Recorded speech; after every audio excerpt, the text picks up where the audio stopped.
Naimbag nga Rabi Cordillera siya ni Clint Isvan Tutanes, Daytuiti, Dadadat, para isnyanauan, a youth-oriented podcast of the Philippine Information Agency, Cordillera. Cut for this episode, we are going to talk about 4-H Club. And for this, kasama natin ngayon si Sir Ryan Palunan. Siya po ang Regional Agriculture and Fisheries Council Chairperson dito sa Cordillera. So Sir Ryan, thank you so much po for being with us today. Bago ang lahat, baka pwede pong magpakilala muna kayo sa ating mga viewers. Alright, so naimbag evening kinya tayo amin, especially here in Baguio City niya. Siyak gayam ni Ryan Palunan, your Regional Agriculture and Fishery Council Chairperson and also holding the office of Regional 4-H Club President. So yun, naimbag rabi kinya tayo amin. Ayan, so kumusta naman po ang buhay natin being the chairperson ng Regional Agriculture and Fisheries Council and also hinahandle ninyo ang 4-H Club. Kumusta naman ang buhay natin, sir? Well, I can say that it's a privilege actually, even though sabihin man natin na medyo pagod at times, but when we look onto the agriculture sector and we could look on the future of the youth in the sector, nakikita natin that there's future, and because of that, we are privileged, and syempre, we have that opportunity also to serve our agriculture sector, especially our youth, and syempre, seeing how talented we are, a youth, di ba? Very idealistic, yes. very creative, so yun, nagkakaroon din tayo ng energizer, kumbaga, na even though pagod tayo, still as we serve our youth sector in agriculture, nakikita natin that there's a future and marami pa tayong pwedeng gawin. Ayan. So nabanggit niyo nga po, sir, na maraming future para sa ating mga kabataan. And seeing dito sa 4-H Club, marami akong nakikita ng mga posts sa Facebook na kanilang mga activities. Can you give siguro a brief background kung ano po yung 4-H Club and kung ano yung, paano po ito nagsimula para sa mga hindi po nakakaalam na viewers natin, malaman nila kung ano yung 4-H Club? Yun. So actually, 4-H Club started in the US. So actually, it's an international organization, and it just started here sa Philippines around 1934. Matagal pa. And matagal actually, wala pa tayo noon, di ba? Oo, hindi pa tayo pinapanganak. Yan, mga lolo't lola pa rin natin na nandun. And at that yes, time, exactly. we don't call ourselves 4-H Club, but we call ourselves 4Ws. Ano nga ba yung 4Ws? Sabi dito, will, well-being, work, and wisdom. So yun, actually that is under sa Bureau of Agricultural Extension. At that time, BAEX. Pero ngayon they called na-separate na and naging Agricultural Training Institute. So ano ba ang Agricultural Training Institute? It's an agency also. It's a training arm of the Department of Agriculture where they accommodate trainings, seminars for the agriculture sector, and syempre improvement of kung may new technologies tayo, sila yung unang naglalabas, sila yung unang nagtitrain. And we in the 4-H Club, we are part of we are private sector or youth organization that is part with the ATI. Pero 4-H Club stands for Head, Hearts, Hands, and Health. So because we believe that ang ating mga youth is talagang productive. So by the way of thinking sa head and also with the heart, may puso tayo as we work in the sector. We have also hands to help other people, and also as we have this health also na as we do work in the agriculture sector na naalagaan natin yung health natin. So it's a holistic view of agriculture in the youth sector. Ay wow, ang bongga naman ng 4-H Club. So hindi lang pala ang hands natin, hindi lang ang heart, kundi lahat-lahat na, very holistic pala ang programs and activities ng 4-H Club. So going back doon, sir, bakit po na-form itong 4-H Club dito sa Philippines? Ano yung pinaka-main reason? Yung main reason at that time, nung binubuo pa ang 4-H Club, according to the history, binubuo yung 4-H Club or 4Ws at that time because it is organized sa mga youth dati na talagang nagwo-work into agriculture. Kumbaga sa eskwelahan siya nagsimula, and yung mga boys and girls dati, they have organized themselves to have a group. And then until such time na nag-evolve na ang panahon, syempre, and also with the new technologies, and also yung mga bata natin, they need something that we can work onto. So 4Ws until naging 4-H Club, and until actually sa Philippines, one of the recognized group na rin ang 4-H Club.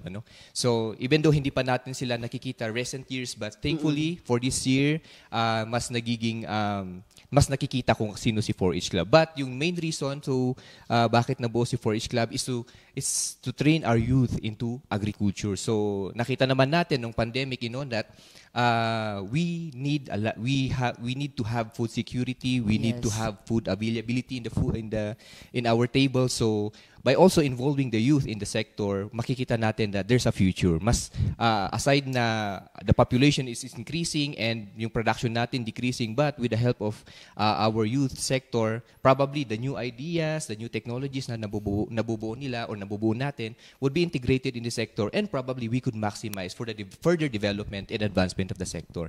And syempre yun nga na here in the 4-H Club, we don't just learn about agriculture, but we also learn about leadership. We need to learn also yung ating camaraderie, kasi nga aside na we are just concentrating with actually nag-start tayo sa barangay, going to the municipality, going to the province, at least getting to know different young people that is into agriculture in different areas, sa ating region man lang, and probably sa national.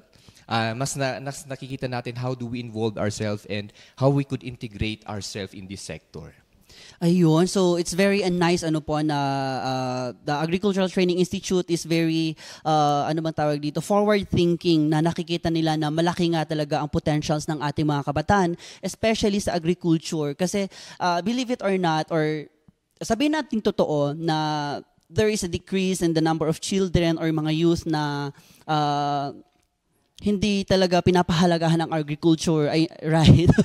Yeah, very true. Kasi when we go back siguro sa college, ganyan, isa sa mga mabababa talaga ang population and enrollment ay sa agriculture.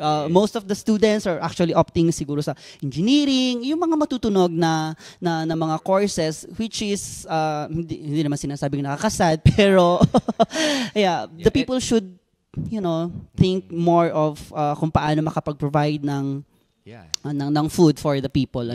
Siyempre, isingit na lang din natin na some of the agriculture student, actually, kapag tinanong mo sila, bakit ka nag-agriculture? Ang sasabihin nila, no choice eh. Oh my God. Diba? Pero, nakakasakit naman. Medyo nasasaktan tayo sa ganong situation. But as we look forward into it, even though you're an engineering student, even though you're a doctor, even though you're a teacher, you can still make agriculture, diba? Yes. Kasi ngayon nga, ang kagandahan nung nagka-pandemic, after pandemic, there's a lot of training for agriculture. In Baguio City alone, we have urban agriculture trainings na ini-organize ng ating LGU, actually, together with Agricultural Training Institute and also with the Department of Agriculture sa regional field office natin. And syempre, nakikita natin na kailangan natin pahalagahan din ang youth sector. So, yun.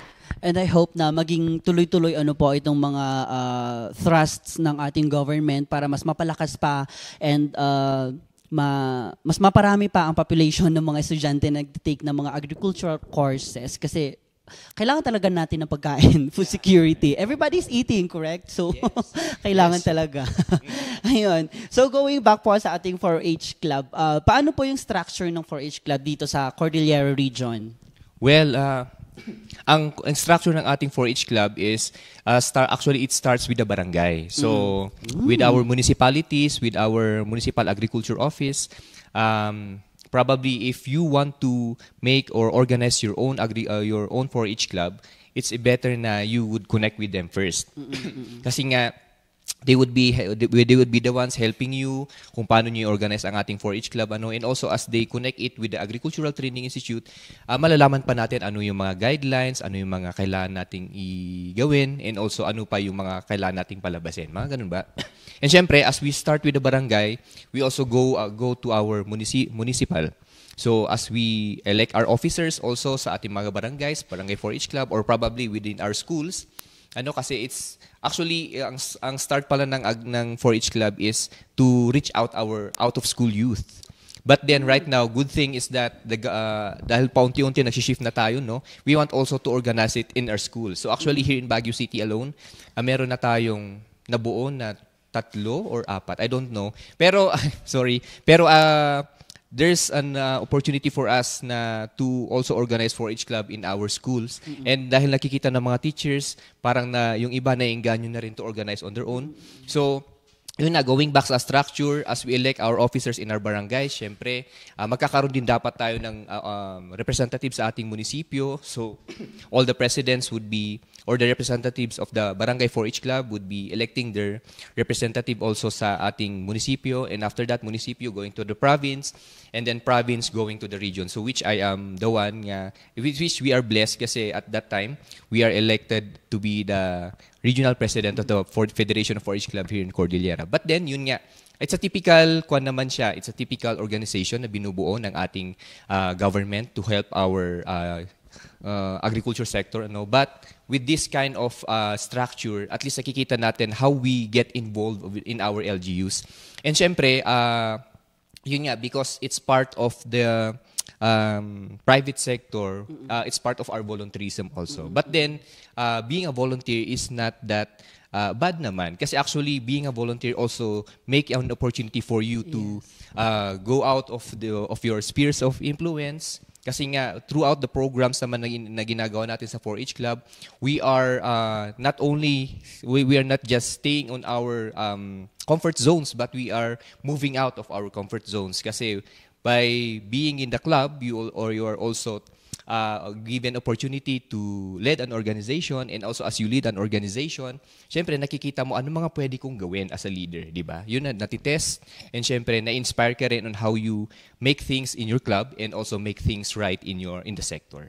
Ayan. So talaga naman palang napaka-holistic ng 4-H Club. And gusto ko yung nasabi mo na they are really going down sa mga barangays, which shows na yung ating DA or yung ATI ay talaga namang tinatouch ang lives ng mga nasa grassroots level. And nasabi mo din kanina na pumupunta kayo sa mga schools. And that is very nice, na very inclusive na ang programs ng 4-H Club. And speaking of programs, ano ba ang mga iba't ibang projects, programs, and activities ng 4-H Club na dapat malaman ng ating mga viewers? Yun. So siguro one of the things na being in the club, syempre, getting to know, getting in the club, you have the opportunity to have these different kinds of training. Kasi most especially like Baguio City, ano nga ba yung part ni agriculture na strength ng Baguio City? So we could probably target yung urban agriculture. So urban agriculture, ano nga ba yung nagkakaroon tayo ng trainings on urban agriculture with different technologies now that we can apply in the urban setting. And syempre, actually one of the highlight talaga ng being in the 4-H Club, if you are 18 to 30 years old na, pero ang membership, well, itatouch naman natin mamaya, but if you are 18 to 30 years old, you have an opportunity to be trained or to be an intern sa Japan and Taiwan. So actually, they have an 11 months of training in these countries. And with this kind of training, we could learn ano yung technology in Japan, ano yung technology in Taiwan, how could we apply it probably when we go back to our farm. Pero syempre, dapat may ipapakita ka muna. May place ka na may papakita na kapag nanggaling ka sa training, syempre, magagawa mo yung mga natutunan mo.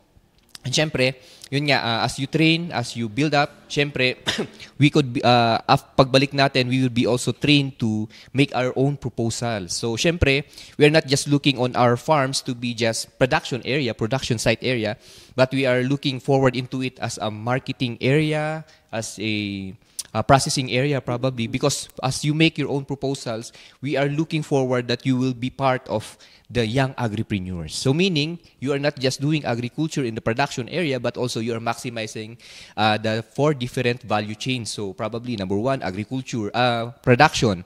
Number 2 is yung sa marketing natin. Number 3 is the processing. And also probably number 4, the logistics. Even though yung last part medyo mahal yun, no? Kasi pangbiyahe na yun, point-to-point view of marketing. But as we hope that with these kinds of trainings and seminars na nangyayari sa club, we are looking, sorry, we are looking for, inubo na tuloy ako, sorry. Okay ka lang. We are looking forward that there's a future that you would be the new breed of agriculturists in our country, di ba? New breed of farmers, new breed of fisher folks. Kasi we're not just talking about farmers also, but also fisher folks.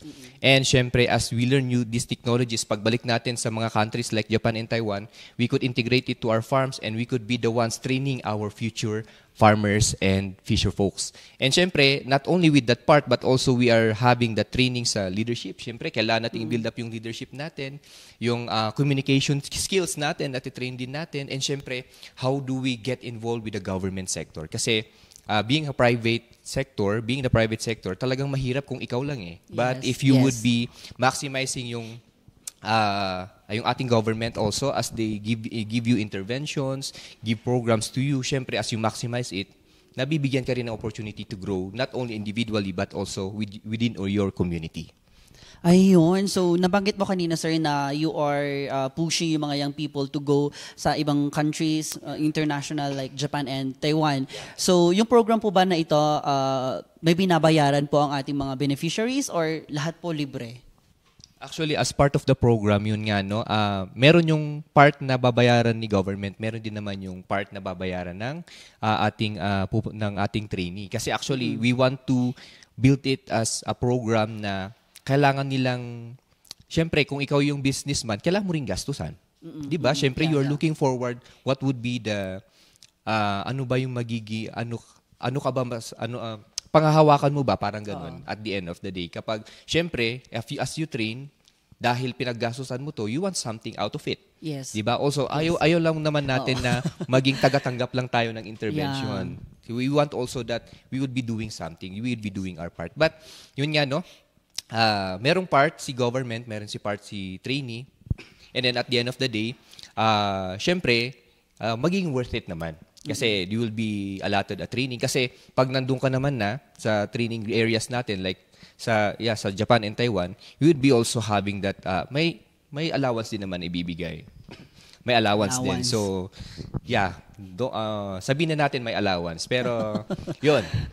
But then, yun nga, with this program, I hope that we could encourage more youth. Pero actually, yun nga, no, na nakabase pa rin tayo sa, i-validate pa rin naman tayo ng mga personnel from the government para makita talaga na you are into agriculture, you are into sa proposal mo at the end of the training. Kasi ayaw naman natin, after the training, wala na. But then, we want sustainability. Nakita naman natin na with all the programs and projects ng government in the past, kapag walang sustainability, sayang yung project. Magiging white elephant. So, we don't want that. But we want a project that would make progress in the future, that is sustainable, na nakikita ng mga tao. And syempre, as we, the youth, are the fourth runners of the agriculture sector, syempre, kailangan natin ipakita na ito yung mga ginagawa namin, nagaling ako sa training, ito yung ginagawa ko, and ito yung gusto kong ipakita sa inyo. Mga ganun ba? And at the end of the training, we will be also part na tayo na yung magiging trainers. Diba? Maging trainers na tayo, and then they would call us ano yung mga technologies na nakita natin, and how could we integrate it to our own community. Yeah. Ayan. So, ang saya pala ng mga programs ng 4-H Club na aalalayan nila kayo sa inyong training, sa pag-develop mo, sa progress mo, and then until you reach a point na ikaw naman ang mag-give back sa community. And I hope ganun ang mga nangyari sa ating mga beneficiaries ng 4-H Club na napunta sa Japan or sa Taiwan. So, kumusta naman po sila? Baka may mga examples po kayo na kumusta po ang impact nito sa kanilang mga buhay? Yes, sabihin na natin, there's also part na success stories. Meron din naman yung hindi. But with the success stories, makikita naman natin that they are the ones talaga na may progress. Because they have new technologies, yun na integrate nila sa farm nila. Actually, in the Department of Agriculture, Agricultural Training Institute, they are also supporting yung ating learning sites for agriculture. And afterwards, these learning sites are going into farm schools, mini farm schools. But then, with the program na trainees natin, some of them actually are now learning sites for agriculture. And these learning sites of agriculture are going into farm schools, mini farm schools, which is they are partnering also with TESDA, wherein they would be having a training for probably organic agriculture or urban agriculture, or probably in the different banners like rice, corn. And with this, nagkakaroon sila ng opportunity to highlight kung ano yung nagawa nila sa Japan, sa Taiwan, and it is integrating to our system, and then ito yun naman pinapakita nila sa farmers natin. And the Agricultural Training Institute is maximizing them in order na mas mapalawak pa yung reach. Kasi aminin man natin at hindi, yung ating government agencies or bureaus, dahil kulang sila sa tao, they need help. They need helping hands. So, they are maximizing these learning sites for agriculture or farm schools that they have accredited para maging localized mini ATI in their area. So, kapag may training sa specific na part ni agriculture sector, o baka pwede ikaw na magpa-train dyan. Or probably, dahil malapit ka naman, ikaw na, bahala ka na. But they will just, sabihin na natin, there's fun for it, but it will be a long process. Kasi syempre, yun nga, learning site for agriculture is not, hindi lang siya basta-basta rin. Kasi you need to have that expertise, you need to have that learnings na pwede mong ipasa sa ating mga farmers. So that's how we do it. We maximize them. So fortunately, there's young farmer leaders that trainees na nanggaling sa ganitong mga area, sa ganitong countries, and they are now learning sites for agriculture, and we are maximizing them to be trainers also in their community. Ayan. So, ang saya pala na parang from being a baby until to the point na isa ka ng adult, parang ganun ay laging nakaalalay ang ATI and the DA as a whole sa development ng mga beneficiaries ninyo.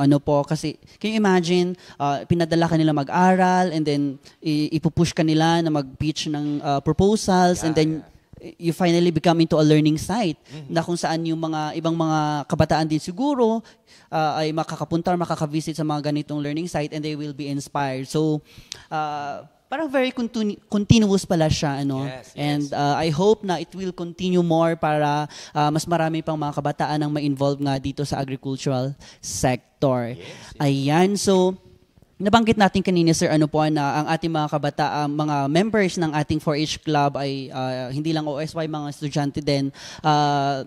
Sa pag-join nila dito sa 4-H club, ano pa ang mga naging reaction ng kanilang mga parents? Like, are they happy? May positive or negative reaction ba sila sa pagsali ng mga members dito sa 4-H club? Actually, yun nga, nung dati, sa membership kasi ng 4-H club, it's just 18 to 30 years old, which is talagang kulang na kulang yung reach. Pero as of now, yun nga na we lower it, the national 4-H club lower it down into 10. Actually, nasa 10 years old na yung sa membership. So we are welcoming our junior 4-H club to enter. So fortunately, here in Baguio City, we have 2 schools, elementary schools, that are that have 4-H clubs.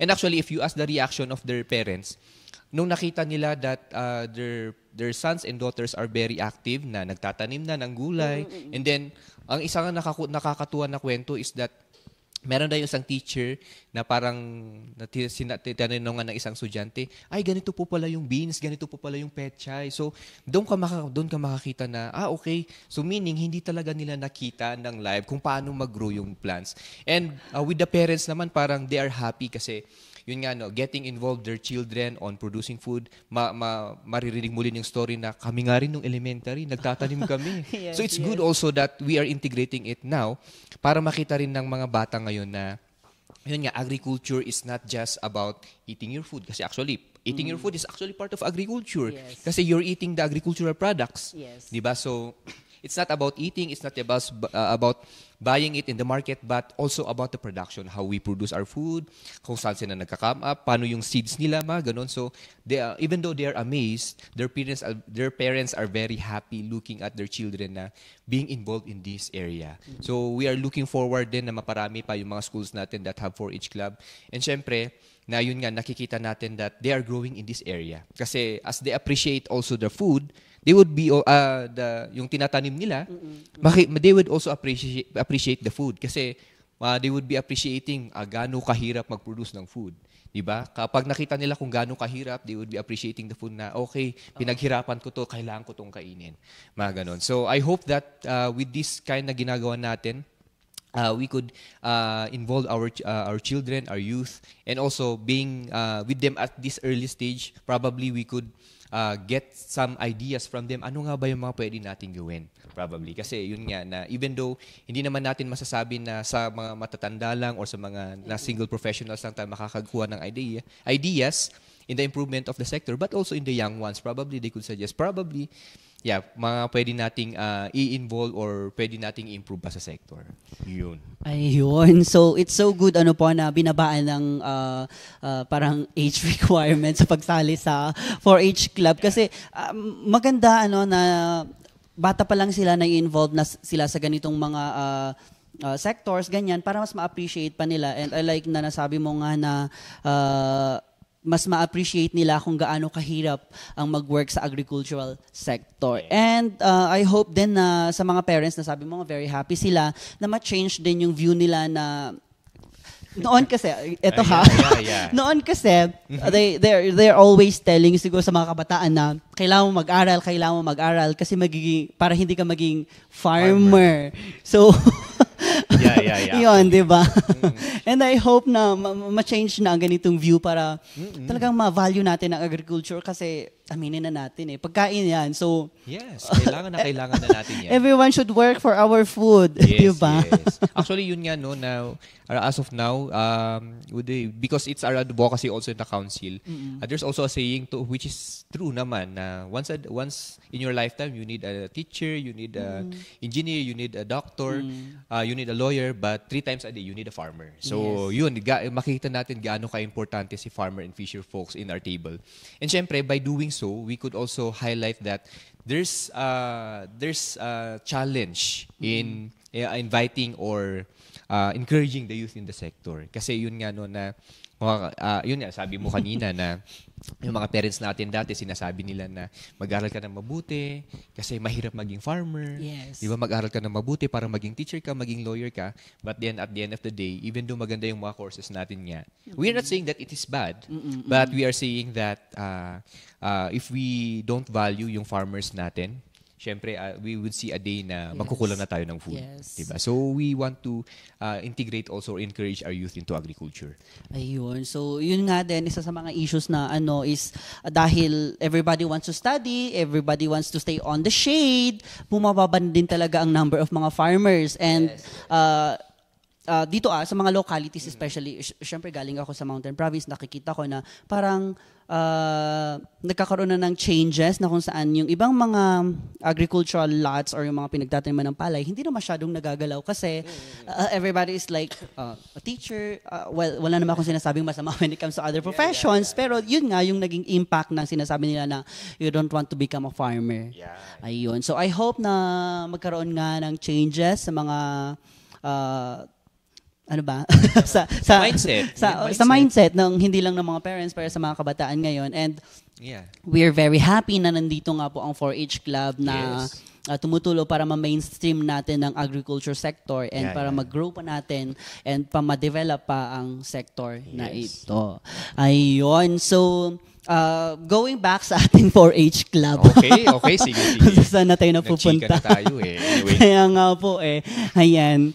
So, ano naman po ang mga support na na-receive ng 4-H Club sa ibang mga sa local government unit? Of course, alam naman natin na full force naman po ang DA and ATI. Ano naman po ang mga naging support na na-receive nila sa LGUs, yung mga ganun po? Actually, yun nga, no? Here in Baguio City alone, nung nagpo-form din tayo ng 4-H Club natin, each barangay or each schools that are organizing 4-H Club, they would ang LGUs natin would be helping them to create their own community gardens.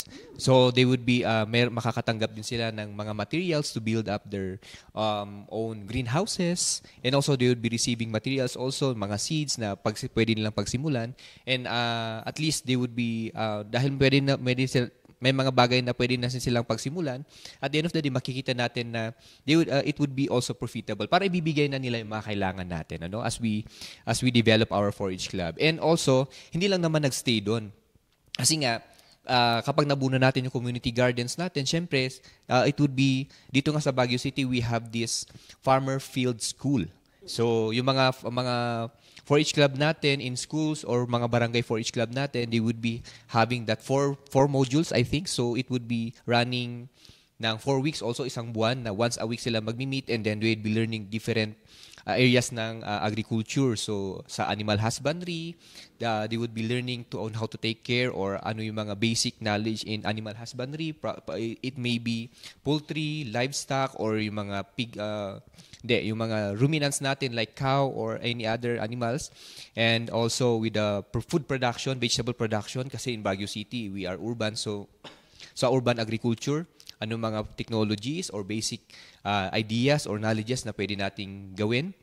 And syempre, sa marketing din, may part din doon na we will be trying to make ourselves as businessman. Parang little businessman. Wow. Syempre, parang, ang nakita ko nga, ang maganda nga is parang gumagawa din sila ng business proposals nila. That's Even though how nice. young are they are, how young they are. So, magandang opportunity also to get involved with them. So, yun mga training. And aside from that, sa Farmer Field School na matututunan nila, hindi lang naman magstay doon ulit. Siyempre, there's a lot of series of trainings pa.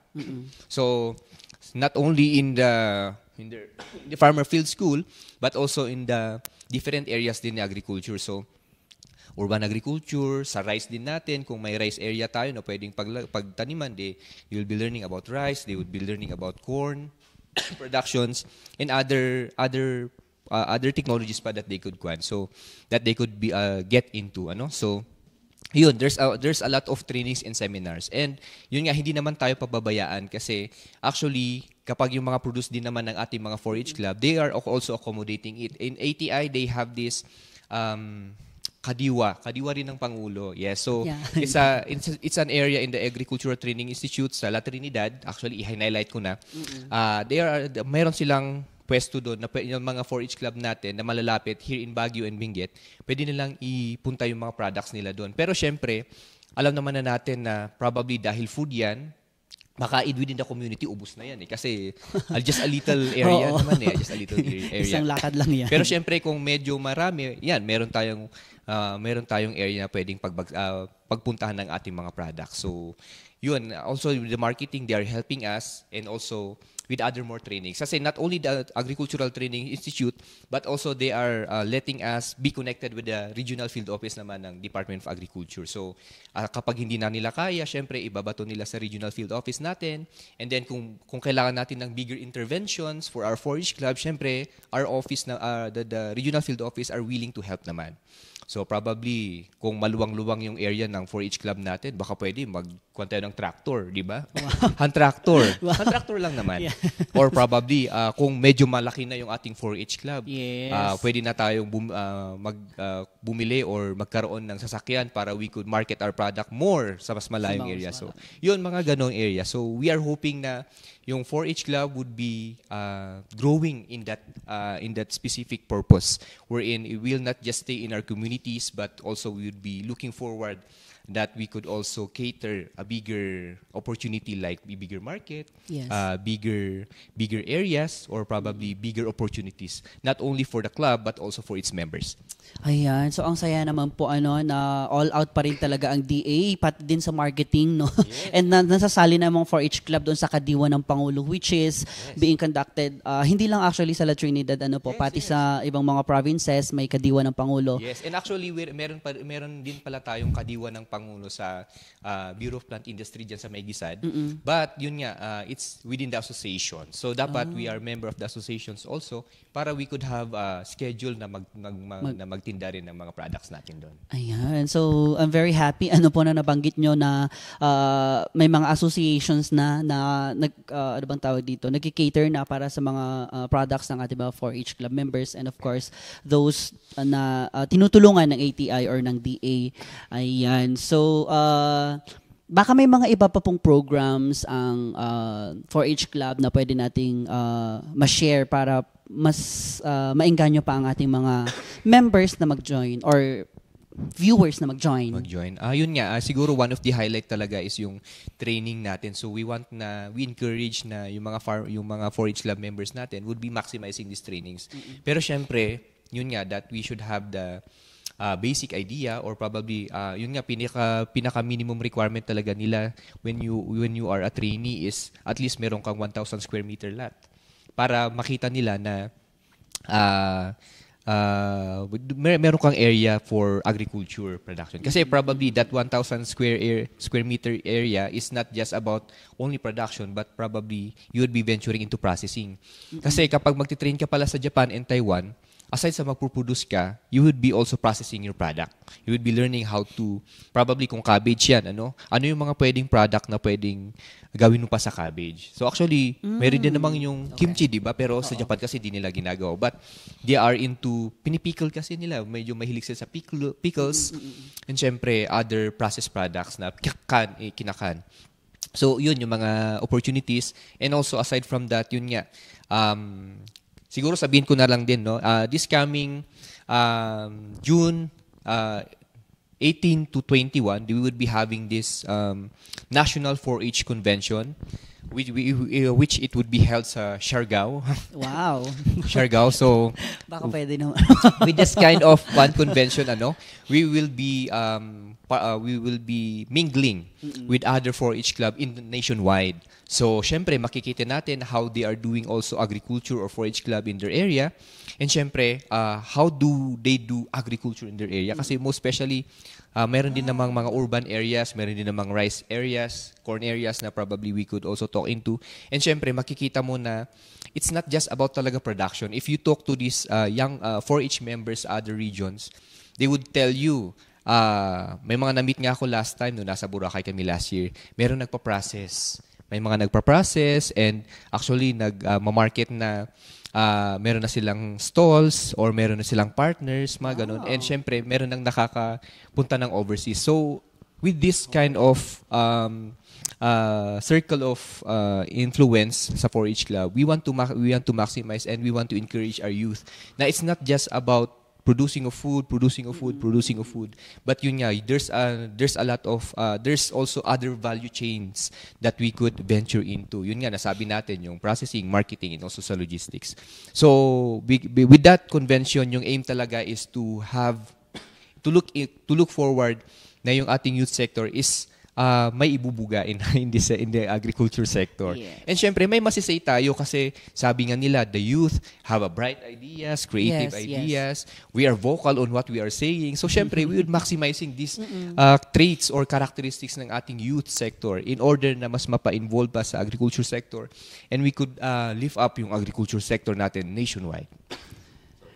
Ayun. So, ang saya naman. So, Siargao, correct? Yung Yeah, next Siargao. na Ayun. So, sa mga excited dyan na 4-H Club members, this is your time to shine. Yeah. And, ayun nga, no? So, hindi lang talaga kayo nakafocus sa pag-produce ng food, nade-develop talaga holistically, no? And you get to meet other people from outside of Cordillera, yung mga ganon. So, napaka-exciting naman ang mga activities ninyo. And the last time actually na nag-join ako ng regional convention that was in yung first na nag-join ko dito sa La Trinidad sa ATI and then nag-move yata sa Kalinga. Yun yung last time na So baka may mga changes sa mga activities kasi last time may mga competitions, mga ganon. Yes. So ngayon naman sa convention ng 4-H Club, ano naman yung mga activities? Yan. Actually, meron pa rin naman tayong contest. So like national anong tawag nito? Where we highlight yung mga activities ng ating 4-H club in the different areas ng 4-H. So sa head, hearts, hands, health.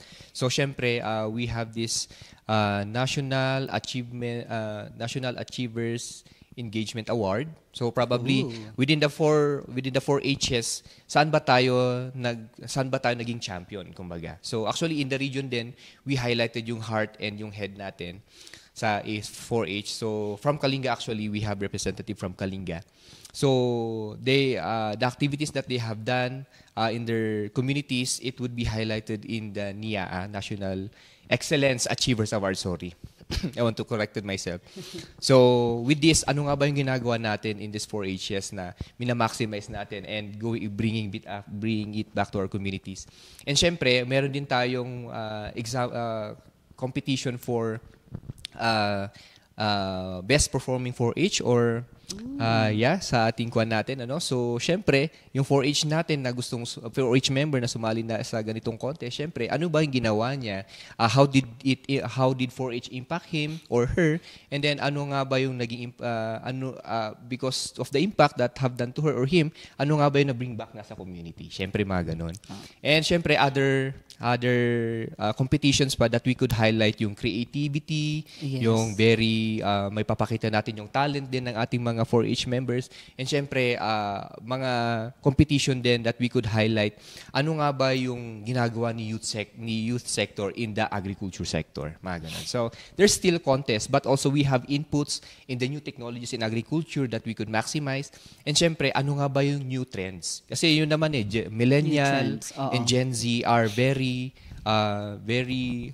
kwan talaga sa new trends, di ba? Gusto nila ano nga ba yung bago, ano nga ba yung pwede nating gawin. Probably, ganun nga. So, ano nga ba yung new trend? So, with these inputs, we hope that we could empower more of our youth and also we could maximize din yung youth natin in this sector, in the agriculture sector. Ayan, so ang saya naman na through the convention ay maraming malalaman ang mga kabataan natin na new trends and it's so nakaka-uplift ng na ang mga kabataan ngayon they want to be involved sa mga ganitong mga bagong technology lalo na-introduce sa kanila and nakaka-excite na abangan na lang natin kung ano mga kaganapan sa Siargao. So meron pa bang mga singing contest, mga painting, mga ganyan? I think with that competition sa singing contest, meron pa rin naman. Kasi singing we call it sing duet, parang gano'n. Yes. They will be doing sa duet. Pero sa kasi sa lyrics, we'll be looking sa syempre ano ba yung theme ng ating ng 4-H this year. So they will be looking on the theme and syempre yung question din is how do we market yung ating 4-H club? Yun naman yung theme, yun naman yung at ends ng ating or goal ng ating singing competition. So aside that they will be making their own lyrics, they would be singing it in front of a lot of people of 4-H members, and then syempre we could see that yung idea ni 4-H is nandun dapat sa music. So also with the lyrics, how they perform it sa kwan. Kasi actually yun yung music na mananalo or yung sing content na mananalo would be using it for the next year para i-banner natin pa si 4-H Club. So yun yung parang magiging kwan natin. Parang anthem ba? Or rallying cry, mga ganon.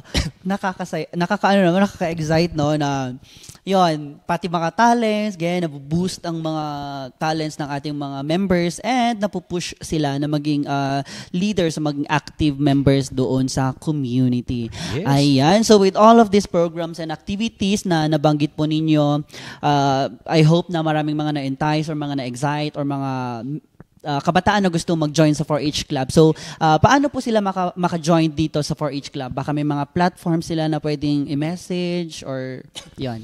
Siguro, yun lang, pinaka-basic is to go talaga sa ating Municipal Agriculture Office kasi they are the ones helping us to organize yung ating 4-H Club and so also other organizations naman. And syempre, nandyan pa rin naman si Agricultural Training Institute. So, if you are into creating or making your own 4-H club in your barangay or in your school, probably you should tap your municipal agriculture office or provincial agriculture office. But here in Baguio, which is very active naman si City Veterinary and Agriculture Office, so you could just tap them, you could just message them, and they would give you the guidelines or they would give you the activities na pwedeng gawin in order to create 4-H program or 4-H club in your own institutions or in your own barangay. So, yun nga, as we get involved, not only with our LGUs, but also we are getting involved also sa ating sa ating different agencies and also bureaus of the Department of Agriculture. Ayan. So, na-mention nyo kanina, na yung parang age limit ng pag-join sa 4-H Club is from 10 to 30 years old. Aside from that, may mga iba pa bang requirements? Kailangan ba passionate sa buhay? Yung mga ganun. May mga iba bang requirements? Well, may other requirements naman. So, syempre, because we want sustainability, syempre, we want na yung talagang mga members would be into agriculture. So, syempre, basic pa rin naman if you are into sa barangay, if you want to make it sa barangay, syempre, minimum of 15 members pa rin naman para at least mag-create yung organization. And syempre, meron kayong work in financial plan na titingnan. So, even though wala pa tayong pondo, but we are into ano nga ba yung magiging look into forward ni 4-H Club after 2 years, after 3 years, mga ganun, in order na makita natin yung sustainability, which is, yun naman yung kagandahan na we are attending trainings and seminars ng Agricultural Training Institute kasi we are being trained to look forward further. Kasi nga, we'll be making our own proposals and then we are making our own work in financial plan. So, syempre, ano yung mga activities natin sa club and syempre, how we could involve our members sa club. So yun naman. Ayan, so talaga namang all out talaga si Sir Ryan sa pag-push ating mga members. Yes. Ayan, so I'm seeing na may future talaga sa 4-H Club. So Yes. hindi lang nila kayo ititrain, bibigyan pa nila kayo ng maraming opportunities para ma-develop and in turn, maging siguro businessman in the future. Yes. Ayan, so baka may gusto pa kayong message po para sa mga 4-H members or sa mga kabataan natin para mas maengganyo pa sila mag-join dito sa ating 4-H Club. So yun nga, no, siguro one of the simple message that we can give this afternoon is, or evening, is that yun nga, no, it's also high time for us young generation to go into agriculture. Kasi if we look back, dahil nakasama rin naman ako sa different programs and projects ni Department of Agriculture, meron yung time na sinasabi nila, or we have this PSA data na nagsasabi na in the Philippines we have this average of edad ng ating mga farmers in the Philippines is around 57 years old and above. So meaning tumatanda na talaga. Which is unfortunate. Every year nagbabago naman yan. I think this 2024 ay wala pa pala, pero nung 2023 at least nasa 56 na. So merong isang isa, taon lang yung isang taon binaba. Pero meron din naman yung isang university here in Benguet that have made a study na nagsasabi na here in Benguet, at least yung minimum age or maximum age, yung average age ng ating mga farmers is nasa 40 years old and above. So meaning in Benguet alone, there's a future in agriculture. Yes. Marami pa tayong pwedeng gawin. So I hope that with this data that we have, we would maximize in it. And syempre, yun nga, we could involve our youth in this sector, agriculture sector. Kasi nga, hindi mo naman na kailangan mapagod to do agriculture, Yes. right? Actually, when you go to Japan, kapag tatanungin mo yung mga young farmer leaders natin na nag-attend ng training sa Japan and Taiwan, they would tell you, hindi kami masyado napagod. Stress lang maybe kasi actually, the Japanese and Taiwanese talaga kapag oras ng trabaho, kapag 5 a.m. nandun ka. Or usually kapag nagpapack ka or nagpa-process ka, dapat 4 a.m. pa nga, gising ka na para i-prepare lahat ng mga gagawin. But, you would see their technologies na halos dipindot na lang. Siba? Dipindot na lang. So we would also want that at the day that we could do something like that here in the Philippines. Even though paunti-unti, medyo may lag nga tayo kasi, di ba? With the technologies na maximize natin sa Philippines, usually sinasabi nila kapag sa Japan, may 10 years lag, parang gano'n, na maximize na sila within 10 years sa kapat natin na ma-maximize. And also with the other first world countries. But we would want that one day there's also a day for there's also a time for us that in the Philippines makita natin there's new technologies that input. Syempre, mas ma-maximize natin yung agriculture sector natin. And even though lumalaki yung population ni Philippines, we could still we want us a day or a time that we could now produce our own rice. Diba? Ngayon pala nagiging issue na number one importer pa rin tayo. But with the new technologies na nakikita natin outside of the country na pwede nating gawin paunti-unti here in our community, I hope that we could see that time na talagang kaya na nating mag-produce on our own. Even though sabihin natin mahirap, yes, but we are very expectant on that day.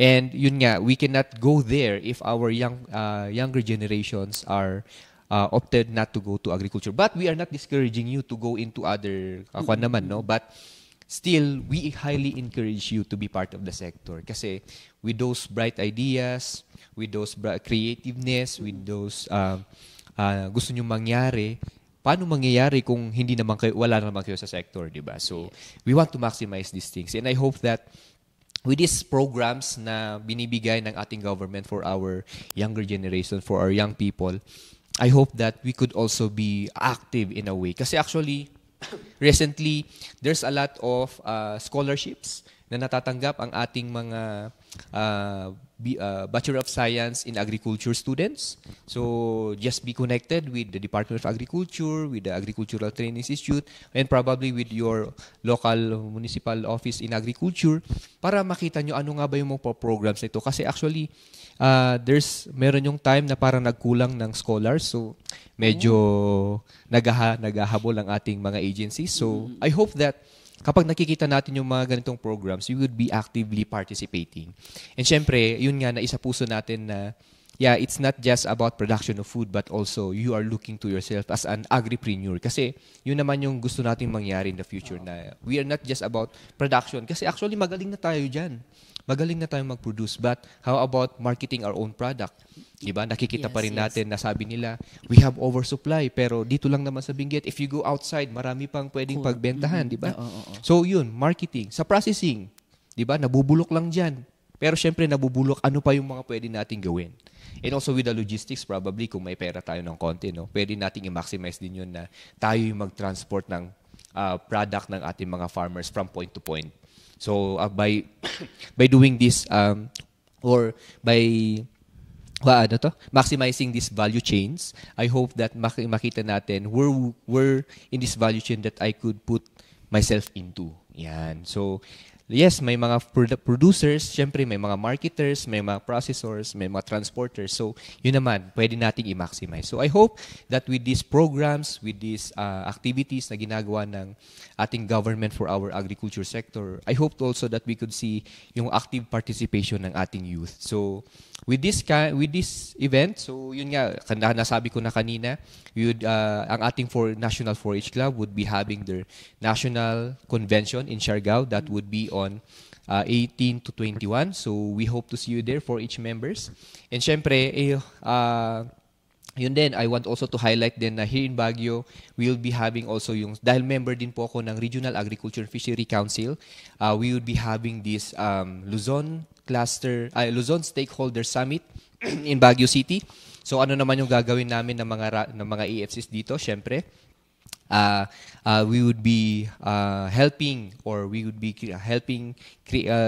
our agency to create policy or probably mga policy agenda that we would be talking na pwede nating different problems that we would be talking in different regions that we could help our agency to create policy agenda and syempre help our agriculture sector to have that improvement in the future. So ano nga ba yung mga pwede natin gawin, issues and concerns, and syempre we would be also looking into ano nga ba yung mga technologies na ginagawa din ni CAR, Cordillera Administrative Region in Agriculture in minimizing or maximizing agriculture in the region. So yun naman, no. So these events would be highlighting the youth sector, our Agricultural Fisheries Council, and syempre yung ginagawa ng ating agency in order to help our agriculture sector to bloom or to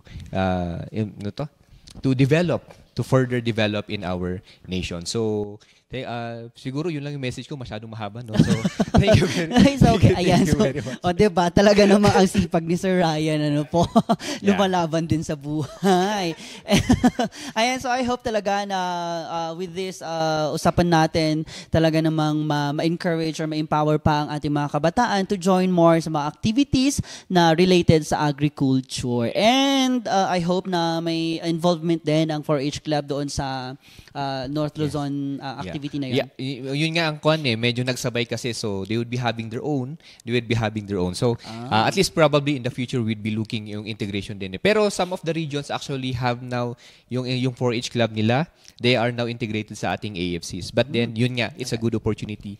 And syempre, I want din to highlight yung ginawa ng ating Department of Agriculture, Regional Field Office, which is yung sa Paella de Cordillera 1 week ago. So sayang hindi ko natikman yung luto doon. Diba? Pero I hope masarap naman siya, but then with these activities nga na ginagawa din ng ating Regional Field Office, na ma-maximize din natin yung ating mga native cuisines or native products na dito lang sa Cordillera nakikita. And yun nga, nasabi mo rin kasi kanina na yung sa ating mga arable lands na talagang napapabayaan. But with these activities na ginagawa din ni Region, at least nga, we would be encouraging our farmers to go back into their farms and to till our land. So sayang naman kung hindi matitil yan. And syempre, as we produce more, we could feed more. So yun naman yun. Ayan. So if we produce more, we can feed more. I like that. Ayan, so nakaka-excite naman pala na mag-join sa 4-H Club. And I hope na mag-join ang mga viewers natin sa mga, especially sa mga kabataan na very interested sa agriculture, and sa mga hindi din interested, sana mag-join din po kayo. And kailangan natin ng more hands para mas streamline po natin ang agricultural sector, especially sa mga kabataan. Ayan, so baka may Facebook account po kayo or ano bang tawag dito? Social media platforms na pwede pong i-follow, i-like ang ating mga viewers para makita na yung mga activities ng 4-H Club. 4-H Club. Actually, sa ako naman, here in the region, actually, still we are nagkuhan pa rin tayo, nagre-reorganize actually. Kasi nga after pandemic, nakita natin na yung mga estudyante or yung mga ating mga members, they opt to go into something that is most profitable to them. But yun nga, as we are reorganizing here in the region, yun nga, be connected also sa ating Agricultural Training Institute CAR. So they have their Facebook account, so you could like or you could connected to them sa kanilang social media accounts. And syempre sa ating National 4-H Club, we have this 4-H Club of the Philippines, so you could like and support our Facebook page. And syempre makita natin that the National 4-H are also in the different areas or different regions or places here in the Philippines. And para makita rin natin, as we like this page, makita rin natin yung mga activities ng 4-H Club in different municipalities, in different regions, in different areas, Luzon, Visayas, Mindanao, ng Pilipinas. So I hope that we could you could support our social media pages, and syempre be connected also, and syempre be updated kung ano yung mga activities ni 4-H Club. Kasi actually, not only with this national convention, but also we have this different series of trainings and programs na ginagawa sa sector. And syempre, we hope that we could see you there probably sa mga next trainings and seminars. And syempre, as we get involved in ourselves in agriculture sector, makita natin that there's a future in this sector.